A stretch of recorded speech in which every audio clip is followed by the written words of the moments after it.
आगामी स्थानिक स्वराज्य संस्थेच्या निवडणुका ठाकरेंची शिवसेना स्वबळावर लढणार, संजय राऊत यांची मोठी घोषणा.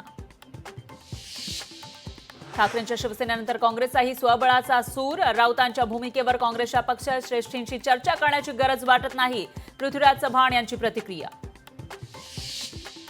संतोष देशमुख हत्या प्रकरणातील सर्व आरोपींवर मोक्का. सुदर्शन घुले, सुधीर सांगळे, विष्णू चाटे, प्रतीक घुले, महेश केदार, जयराम चाटे, सिद्धार्थ सोनावणे, कृष्णा आंधळे आरोपींवर यापूर्वीही गंभीर स्वरूपाचे गुन्हे. मंत्री धनंजय मुंडेंचा राजीनामा घ्या. राष्ट्रवादी काँग्रेस शरदचंद्र पवार पक्षाच्या नेत्या विद्या चव्हाण यांची लोकशाही मराठीसोबत बोलताना सरकारकडे मागणी. सरपंच हत्ये प्रकरणी तपास कुठपर्यंत आला याची माहिती मिळत नाही. संतोष देशमुख यांची मुलगी वैभवी देशमुखनं व्यक्त केली खंत. वाशिम आणि धाराशिवमध्ये जनआक्रोश मोर्चा. बीड आणि परभणीमधील घटनेच्या निषेधार्थ मोर्चा.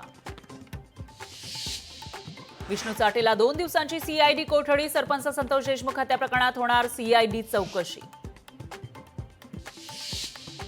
भारताची सागरी ताकद वाढणार. नौसेनेच्या ताफ्यात 2 युद्धनौका आणि एका पाणबुडीचा समावेश होणार. पंतप्रधान मोदींच्या हस्ते 15 जानेवारीला मुंबईत लोकार्पण. मुंबईच्या कन्नमवार नगर बस स्थानकामध्ये बेस्ट बसनं दोघांना उडवलं. दोघे गंभीर जखमी. बस सुरू ठेवून ड्रायव्हर नियंत्रण कक्षात गेल्यानंतर अपघात. विठ्ठल रुक्मिणीचं ऑनलाईन दर्शन बुकिंग बंद. 15 जानेवारीपर्यंत ऑनलाईन बुकिंग करता येणार नाही. मकर संक्रांतीनिमित्त मंदिर समितीचा निर्णय.